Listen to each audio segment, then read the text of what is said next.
Hey guys, Sean Malin of Malin Film Commentary and Criticism here. I wanted to bring you some reviews from the South by Southwest 2016 Film Festival, where I was representing both the Austin Chronicle and Matador Network, as well as my own outlet, cmfilmcommentary.com. Now, you can read some of my reviews and pieces from the festival on CM Film Commentary, but for now, I wanted to review some of the films that were not presented in either of my coverages, both in print or online. So that includes, most specifically, the films that I felt generated buzz in my own heart, but not within the festival circuit, where buzz leads up to an audience award or a grand jury prize for narrative. I did see The Arbalest, which won the grand jury prize, and I did see Tower, the film that swept the documentary awards, but I wanted to review a different documentary for you, Vitaly Mansky's Under the Sun. If you haven't seen Under the Sun or heard anything about it, that's because this film was made with the collaboration of the North Korean government.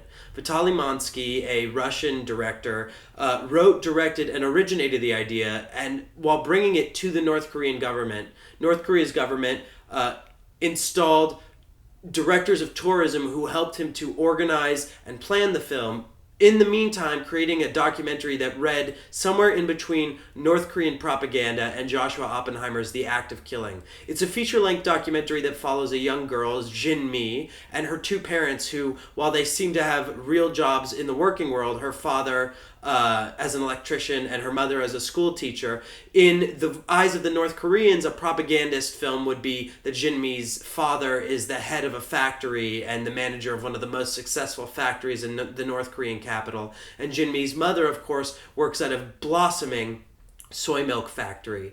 Mansky edited, directed, and produced the film, but really you can see the intrusion of the North Korean government within the context of this actual nonfiction film. And in the performance that the North Korean government does, or portrays themselves on screen in trying to create a propagandist film, we have one of the scariest documentary movies that I've ever seen. Now, I saw it with our director, Benjamin Altenberg, here, and while we went to see this film, we couldn't believe our eyes. That's because Under the Sun is not like a documentary that you'll have ever seen, especially not one from North Korea.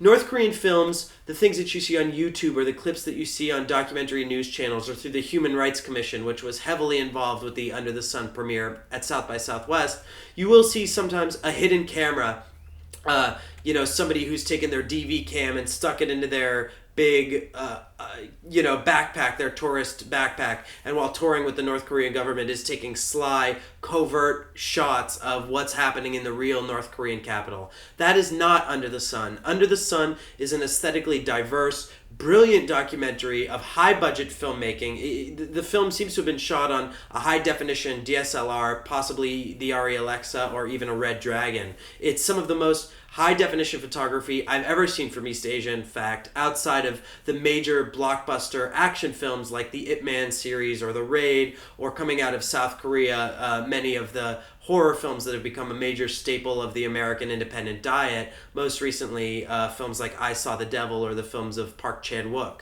That's not what you have to deal with when you're seeing Under the Sun. This is a particularly stylized, bright, colorful documentary. Orange, red, brown, gray, yellow. The colors of the North Korean dynasty and dictatorship are on full display here in propagandist North Korea. And in Under the Sun, Mansky highlights them through some of the most amazing color editing I saw of any film at the festival. On top of all of that, Jin-mi and her parents, while they're both apparently real-life North Korean residents and denizens, under the employ of the North Korean government, they put on their own sort of scripted performance as to what their jobs and situation is within the North Korean government. You see them, for example, sitting around Jin-mi, feeding her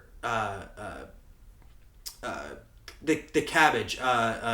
What is the cabbage called? Kimchi. Kimchi. It's called kimchi. Yes. Sorry, pardon me. But, they're eating this kimchi, and while eating the kimchi, you see them propagandizing the idea of kimchi or soy milk or any of the artifacts of the Korean dictatorship that have in so many ways inspired a kind of separatist ideal from the rest of, let's say, the UN or the organized superpowers of the world.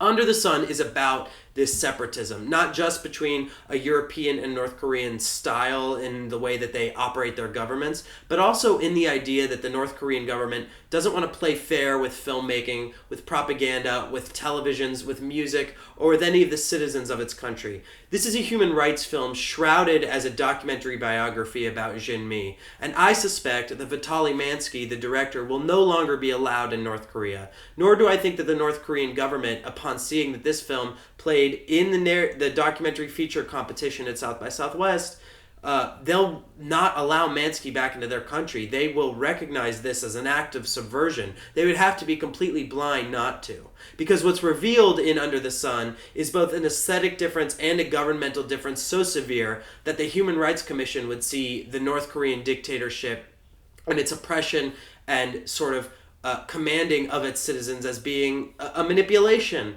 of human liberty and rights. That's what makes Under the Sun such a profound piece of art. Not only the fact that Vitaly Mansky got access thanks to the North Korean scripters and government, but that this film is going to be able to premiere at independent film festivals, not just South by Southwest, but in my prediction, the major documentary festivals around America. Will it play True False, Hot Docs, Hot Springs? Who can say?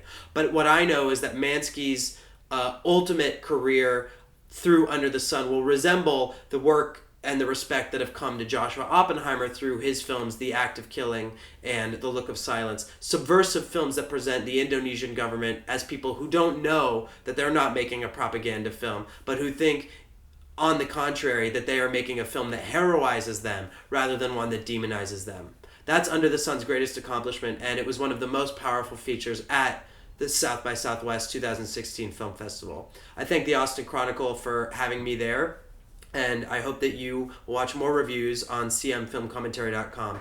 Thanks today to Benjamin Altenberg for his cinematography and directing, and please visit cmfilmcommentary.com and leave comments. Thanks a lot.